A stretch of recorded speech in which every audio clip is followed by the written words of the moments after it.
A nation hard at work, turning the 2012 London Olympic dream into reality. There's a buzz of activity and a growing sense of anticipation, not just at the Olympic venues, but across all walks of life in London and the United Kingdom, with everyone preparing for a huge influx of visitors into London and the other towns and cities that will host Olympic events. London's public transport system is being transformed with 10 rail lines serving the Olympic Park from all points of the compass. A train will pull into one of the 3 main stations every 15 seconds. And all of this will leave a legacy for Londoners and future visitors long after the Games have come and gone. You're seeing overwhelming public support still for the Olympic Games, and people recognise that it's going to deliver real legacy value, such as what you can see around us, but also it's going to be the greatest party on earth.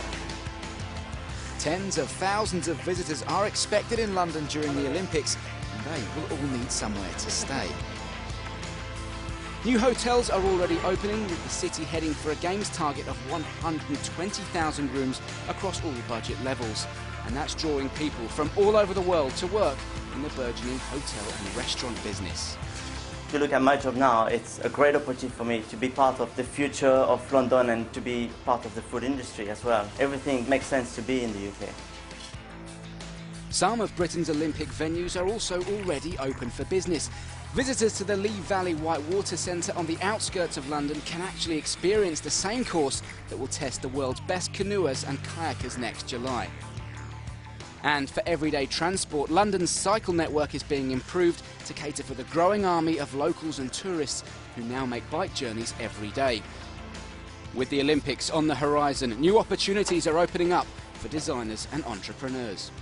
Next year at the Olympics, we know there's going to be a huge demand for bike parking at all the venues. The thing I'm sitting on now, it's called the car bike port, and it's essentially a bike rack that fits into a car space. So the idea is you're taking out one car space and providing spaces for 10 bicycles. Existing facilities and tourist attractions are also benefiting from upgrades and refurbishments following the decision to stage the Olympics in the United Kingdom.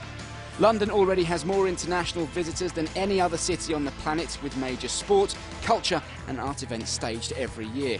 And that big event experience is going into the planning and preparation for the Olympics, which the bid team promise will be the greenest, most accessible legacy-driven games in history. It's a chance for us Brits to show everyone that when it comes to putting on a spectacle, when it comes to pageantry, when it comes to efficient organisation, when it comes to a friendly welcome, we can do it as well, if not better, than anywhere in the world. The Olympic Park development has already transformed what was an industrialised, heavily polluted wasteland. Exciting times in London and the UK, not only for this generation, but for generations to come. I'm extremely proud. I've got 3 young boys that every day ask me, Daddy, what's happened today? What happened yesterday, Daddy? And I'm proud to tell them what involvement that I've given to this part of the Olympics. This time is our time to shine.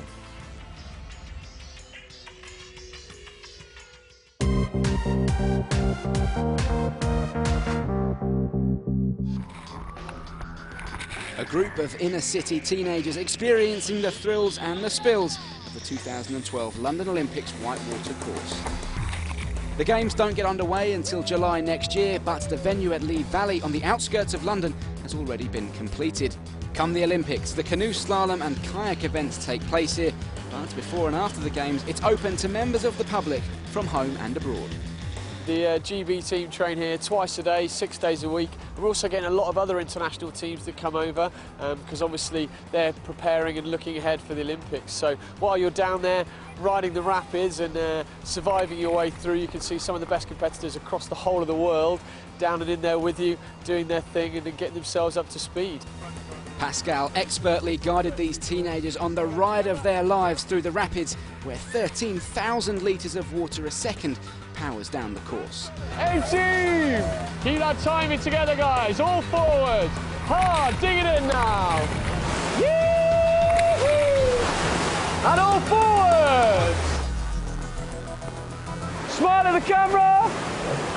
The Olympics is in Britain. We can actually say to our kids, or before we pass away, that we've actually been here, experienced it while the Olympics was in England. So it's a proud moment. After all, we are Great Britain. We're going to look forward to some great things. They lived up to their name. They were the A-team. They were fantastic. Did you enjoy that, guys? Yeah, Brilliant. Yeah, I've not had too much fun on the course for ages, actually. The guys did really well, and it's so great to be able to take people that haven't been in that sort of environment down a course, that's going to be used in the Olympics. The Lee Valley Centre was the first brand new London Olympic venue to be open to the public. A challenging test for the best in the world, and an opportunity for everyone else to try their hand at sports they might not otherwise have discovered.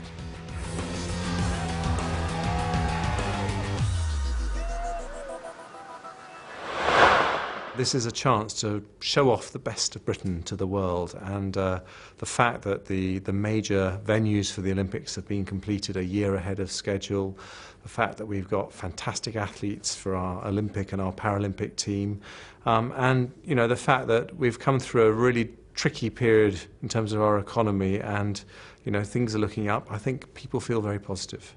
London's got it all. I think it is one of the greatest cities on the planet. It's got incredible history, it's got incredible beauty, it's one of the great sporting cities of the world, with Lord's and Wimbledon and the Oval and Wembley, and it's got the most culturally diverse collection of people of probably any city anywhere in the world. And put all that together and it is a world city, and I think it will be a fantastic place to host 2012. I want the rest of the world to realise that London is going to be the place to come and visit in 2012. We're going to put on the most fantastic party. We've already got the huge investments that are going in here in East London. I really want people to come and look at that.